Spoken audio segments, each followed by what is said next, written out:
waktu ke waktu, jumlah pasien positif corona semakin terus bertambah.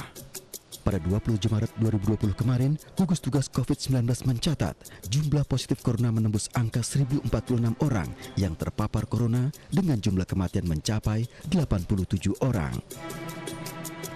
Dan hari ini 28 Maret 2020, gugus tugas COVID-19 kembali mencatat pasien positif corona berjumlah 1.155 orang dengan angka kematian sebanyak 102 serta pasien sembuh 59 orang. Dengan wilayah penderita positif terbanyak masih berada di ibu kota Jakarta dengan jumlah 627 orang.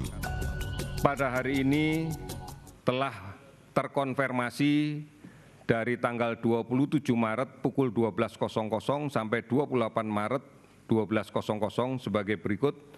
Kasus positif bertambah sebanyak 109 kasus, sehingga total menjadi 1.155 kasus.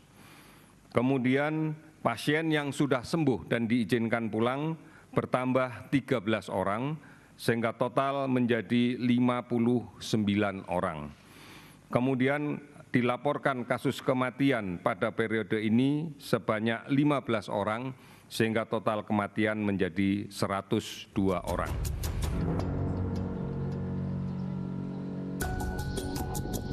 Meningkatnya jumlah pasien positif corona tersebut menimbulkan kekhawatiran bagi daerah-daerah penunjang ibu kota dan beberapa wilayah di tanah air. Untuk mencegah penyebaran corona ke daerah-daerah, pemerintah menetapkan status tanggap darurat bencana corona hingga akhir Mei 2020.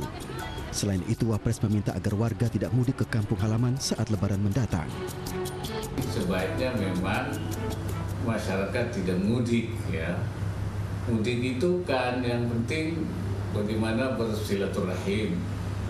Nah, tetapi ada bahaya yang mungkin terjadi baik di jalan maupun di kerumunan-kerumunan ketika berada di tempat kampung halaman, dan ada risiko penularan daripada COVID-19 ini.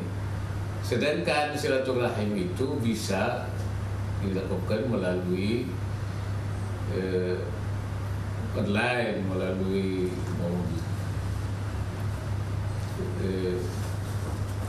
WA misalnya, bisa kita berkomunikasi untuk menyampaikan Lebaran, untuk menyampaikan, karena menurut agama juga begitu.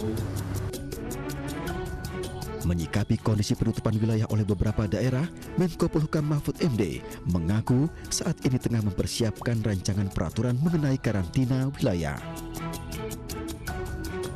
Karena karantina kewilayahan itu terkait dengan kewenangan beberapa menteri, misalnya soal perhubungan, itu harus Menteri Perhubungan diajak bicara, soal kesehatan, Menteri Kesehatan, soal perdagangan, Menteri Perdagangan. Nah, nanti secepatnya sesudah itu keputusan akan diambil, satu daerah itu boleh melakukan karantina wilayah apa tidak.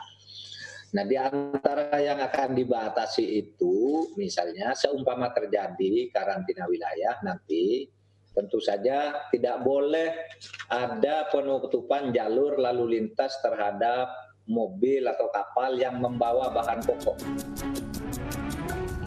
Apapun keputusan pemerintah dalam menghadapi pandemi COVID-19 yang telah diderita oleh ribuan warga di Indonesia, masyarakat terus berharap agar pandemi corona segera berakhir.